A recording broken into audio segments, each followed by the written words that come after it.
வாழ்க்கை என்பது நாம நினைக்கிற மாதிரி அமைதியா அமையிறது கிடையாது. சில நேரங்கள்ல ஒரு நொடி நம்மளுடைய ஒட்டுமொத்த உலகத்தையே புரட்டி போட்டுரும். 2011 ஆண்டு ஏப்ரல் மாதம் 12ஆம் தேதி ஒரு தேசிய அளவிலான கைப்பந்து வீராங்கனை தன்னுடைய மிகப்பெரிய கனவுகளோட அவங்க ரயில்ல பயணம் செய்யறாங்க. அப்பொழுது சமூக விரோதிகள் அவங்க கழுத்துல இருக்கிற தங்கச்சங்கிலிய பறிக்க முயல்றாங்க. தன்னுடைய தங்கச்சங்கிலிய காப்பாற்ற அவங்க போராடிய போது இறக்கமே இல்லாம அவங்கள ஓடு ரயில இருந்து தூக்கி வெளியே தள்ளி விடுறாங்க அந்த கொள்ளையர்கள். அடுத்த தண்டவாளத்தில் வந்த ரயில் அவர் கால்களை நசுக்கியது. விடியும் வரை 49 ரயில்கள் அவர் கால்களை கடந்து சென்றன.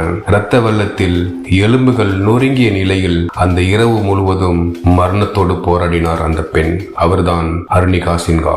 மருத்துவமனையில் கண்விழித்த போது ஒரு காலை இழந்திருந்தார். இனி உன்னால் நடக்க முடியாது என்று உலகம் அவரிடம் சொன்னது. ஆனால் அருணிமா அழுவதற்கு தயாராக இல்லை. மற்றவர்கள் பரிதாபப்படும் ஒரு ஊனமுற்ற பெண்ணாக வாழ அவள் விரும்பவில்லை.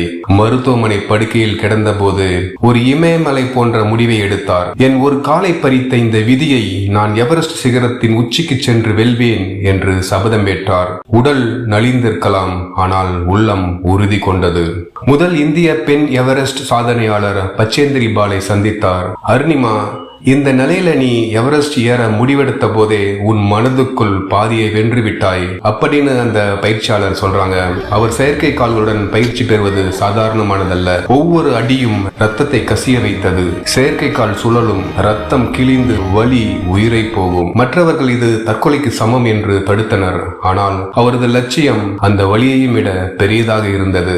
மே 21, 2013 டெத் ஜோன் அப்படின்னு சொல்ற மரண வளையத்துக்குள்ள நுழையறாங்க. ஆக்சிஜன் தீர்ந்து போகுது. அவங்க கூட வந்த எல்லாருமே திரும்பி போ அப்படின்னு எச்சரிக்கிறாங்க. ஆனா அருணிமா பின்வாங்கவில்லை. இதோ அந்த பொன்னான தருணம். உலகிலேயே எவரெஸ்ட் சிகரத்தை வென்ற முதல் மாற்றுத்திறனாளி பெண் என்ற சரித்திர சாதனையை நிகழ்த்தினார். தன் ஊனத்தை ஒரு தடையாக பார்க்காமல் அதையே ஒரு படிக்கட்டாக மாற்றி இந்தியாவின் மூவண்ண கொடிய சிகரத்தின் உச்சியில் பறக்க விட்டார்.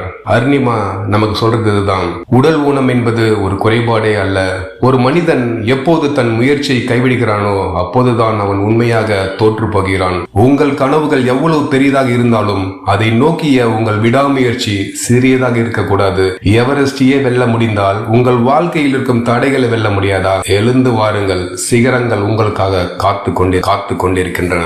இந்த அருணிமா வாழ்க்கையை பத்தி நீங்க என்ன நினைக்கிறீங்க? கமெண்ட்ல சொல்லுங்க.